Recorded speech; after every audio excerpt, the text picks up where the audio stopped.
Hola amigos, ¿cómo están? Bienvenidos al canal. Soy Cristian Moya y hoy vamos a hablar sobre los grupos sanguíneos, el sistema ABO y el factor RH.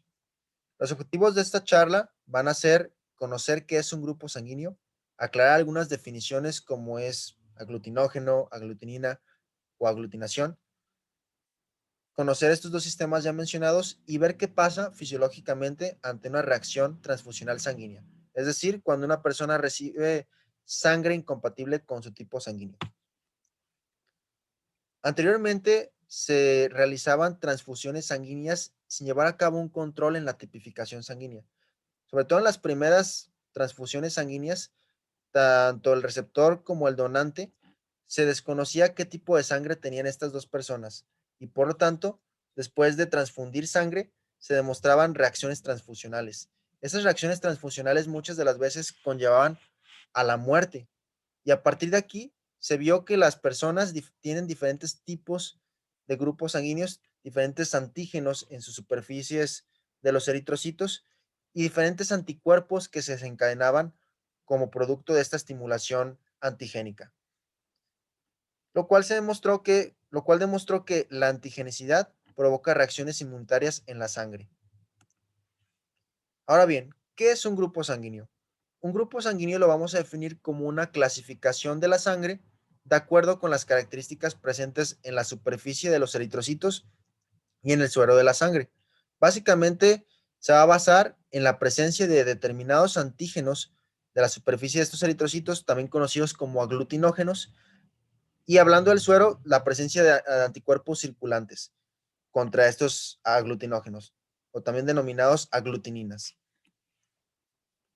Para esto hay que saber que en nuestro eritrocito, en su membrana, existen múltiples antígenos en estas células sanguíneas. Estos antígenos son 30 bien conocidos y 100 que son raros, ¿va? De todos esos 30 antígenos, la mayoría puede desencadenar respuestas inmunitarias, antígeno-anticuerpo, dado que son antígenos, a fin de cuentas pueden ser reconocidos por nuestro sistema inmune y ser atacados por inmunoglobulinas. Sin embargo, la mayoría de estos antígenos son antígenos débiles. Esto quiere decir que no tan frecuentemente van a desencadenar reacciones inmunitarias antígeno-anticuerpo, dado que son antígenos débiles. Sin embargo, de todos esos 30 antígenos ya bien esclarecidos, hay dos sistemas en particular que sí son de importancia, sobre todo en las transfusiones sanguíneas, puesto que estos sí pueden desencadenar respuestas inmunitarias antígeno-anticuerpo. Y estos son el sistema ABO y el sistema RH. El resto de los antígenos ya comentados no nos van a ser de importancia para esto de la, de la respuesta inmune, pero sí nos pueden servir para otras cosas, otros aspectos, como son aspectos genéticos, sobre todo para identificar el parentesco entre padres e hijos. El resto de los antígenos pueden ser de importancia.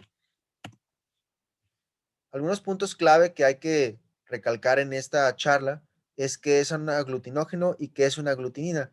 Un aglutinógeno lo vamos a definir como un antígeno de las células sanguíneas que puede generar reacciones transfusionales sanguíneas, mientras que una aglutinina va a ser un anticuerpo contra los aglutinógenos de los eritrocitos. Estas suelen ser muy específicas y pueden ser tanto IgM como IgG, es decir, son inmunoglobulinas que pueden ser de tipo M como tipo G. Ahora hablaremos sobre los antígenos del sistema ABO en la superficie de los eritrocitos.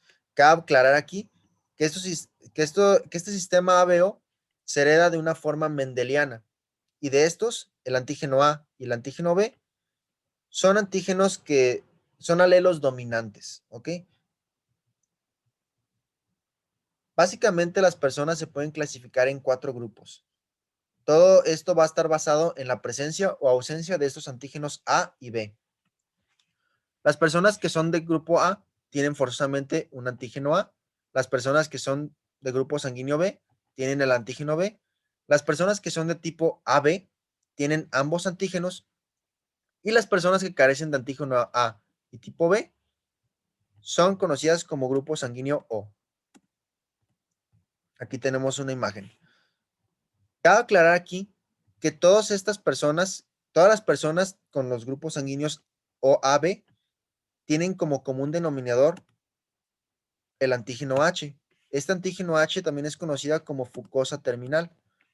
Y es precisamente porque todos nosotros tenemos un gen llamado gen H que favorece la expresión de una enzima llamada fucosa transferasa.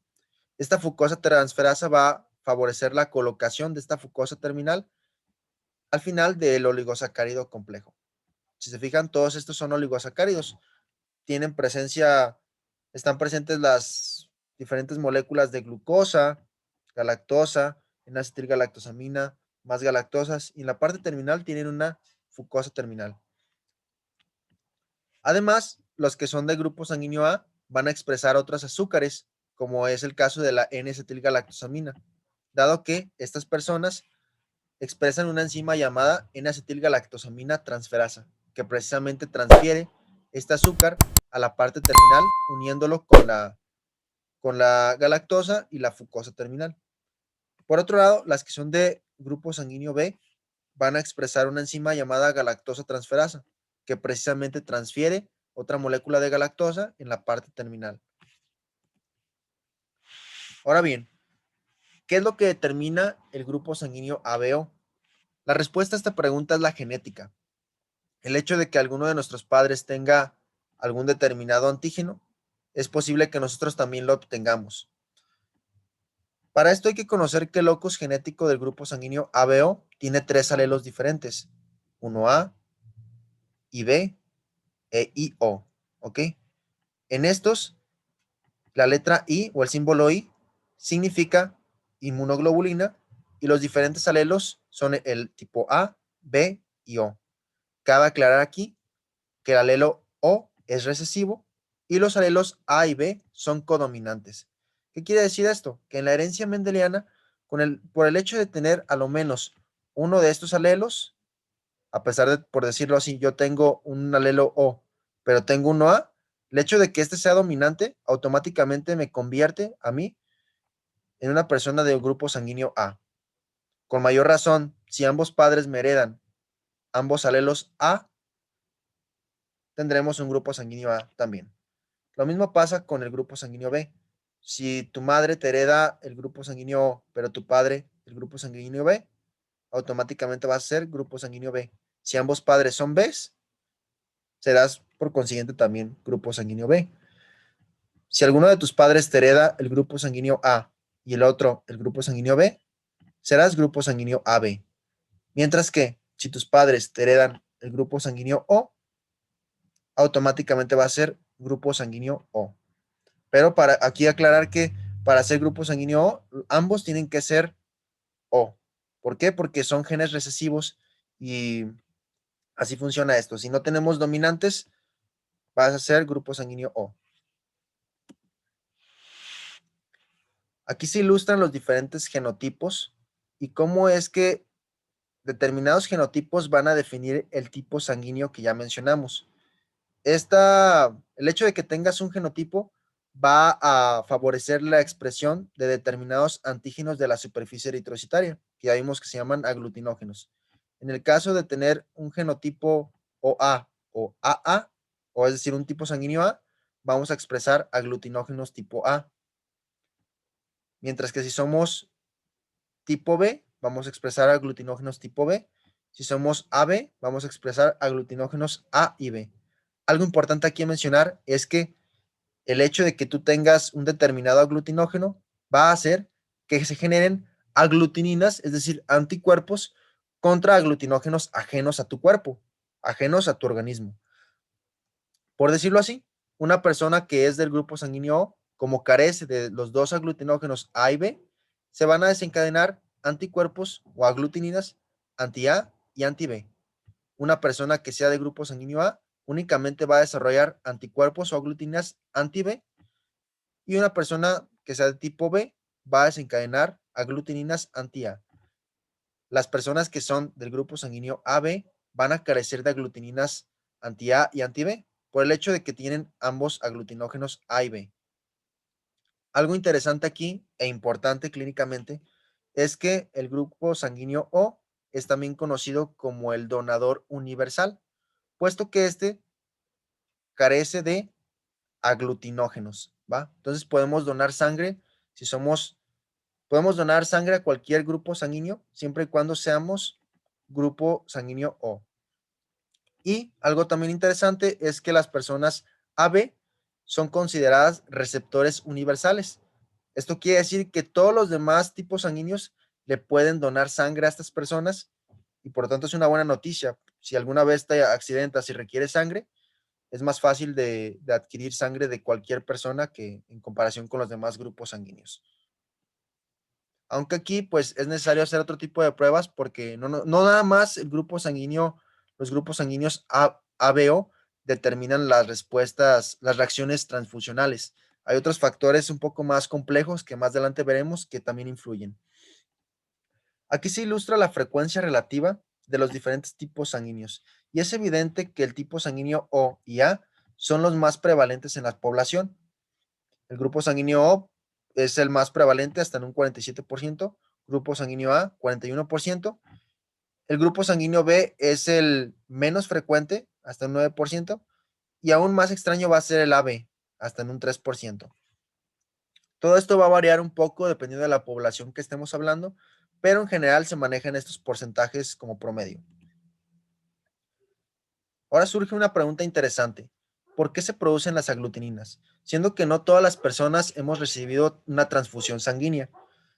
Para esto hay que saber que tanto en la dieta como en nuestra microbiota, las bacterias intestinales, producen antígenos bastante similares a los aglutinógenos ajenos a nuestro cuerpo, ¿sí?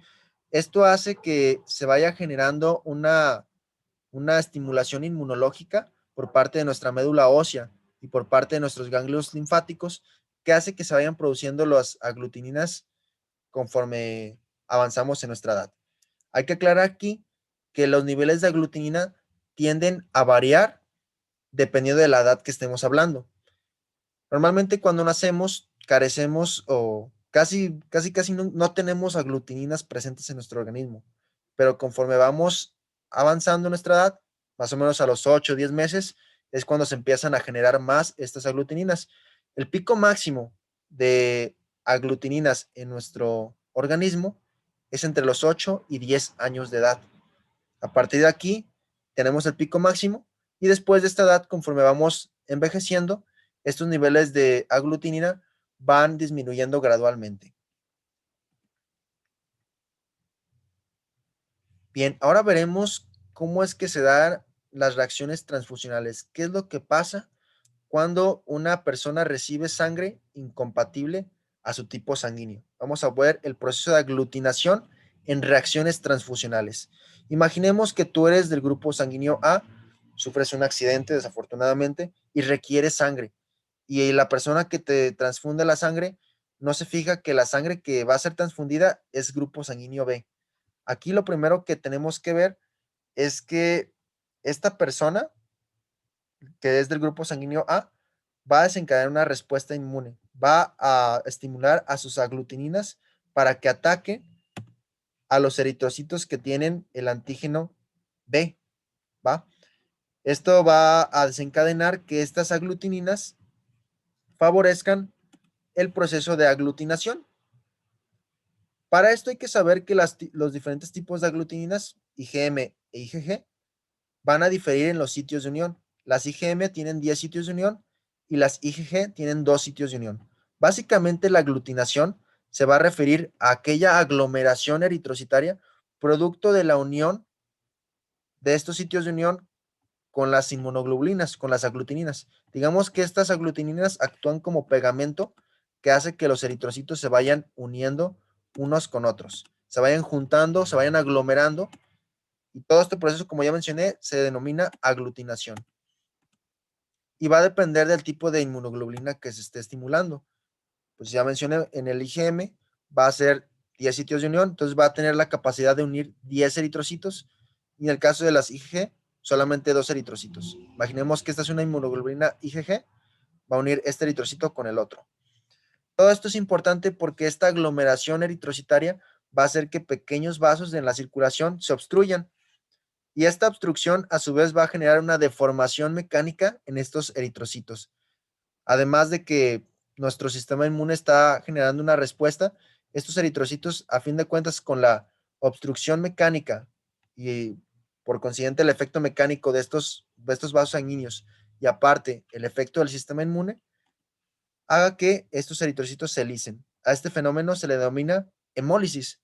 Quiere decir que se destruyen los eritrocitos y se libera el contenido intracelular, sobre todo hemoglobina. Todo esto puede ser fatal dependiendo de la agudez que tenga este proceso. Muchas de las ocasiones puede cursar simplemente con una ictericia, pero en otras es bastante grave porque puede llegar a obstruir pequeños vasos y generar complicaciones un poco más severas. Bien, por último vamos a hablar de los antígenos RH, o también conocido como factor RH. Este factor RH, como dato curioso, se le denomina RH porque la primera vez que se vio este factor RH fue en un mono rhesus. Y como ven, las siglas de este mono es RH, como dato curioso. Este factor RH va a estar conformado por 6 tipos de antígenos RH. 3 de ellos son CDE con letra mayúscula y los otros 3 son CDE con letra minúscula. De estos hay que aclarar aquí que el antígeno D es el más prevalente y el más antigénico que los otros antígenos RH. Por consiguiente, por la alta prevalencia y la alta antigenicidad que este tiene, el hecho de que una persona sea RH positivo tiene automáticamente la presencia de este antígeno D. Si carecemos de este antígeno D, automáticamente somos RH negativos. También hay que aclarar que estos antígenos RH, a diferencia del sistema ABO, estas son proteínas. Recordemos que en el sistema ABO son oligosacáridos complejos y en antígenos RH, proteínas. Estos van a variar dependiendo de la raza que estemos hablando. En general, personas de raza blanca tienen hasta 85% RH positivo. Personas de raza asiática, 99% son positivos. Y en la raza afroamericana, del 95 a 100% son positivos. Algo importante también a mencionar es que las aglutininas que se generan cuando se transfunde sangre, por ejemplo, de una persona que sea RH negativa a una que sea RH. Si tú, por ejemplo, eres RH negativo y recibes sangre de un RH positivo, las aglutininas que se van a generar van a ser de forma tardía, van a aparecer de forma tardía. Casi nunca aparecen de forma espontánea, a diferencia del sistema ABO. Normalmente estas aglutininas van a aparecer en el transcurso de meses o incluso años después de la exposición a esta sangre. Y pues te podrías preguntar que si yo recibí sangre errónea, en este caso no vas a desencadenar una respuesta inmune inmediata. Como ya mencioné, van a pasar incluso años cuando se empiecen a generar las complicaciones. Bueno, esto ha sido todo por hoy. Muchas gracias por su atención. No olviden suscribirse y compartir el video si les gustó y activar la campanita de notificaciones para que sigan recibiendo videos en cuanto subamos, ¿va? Si tienen alguna duda, no duden en ponerlo en la cajita de comentarios para responderlas más adelante, ¿va? Hasta la próxima.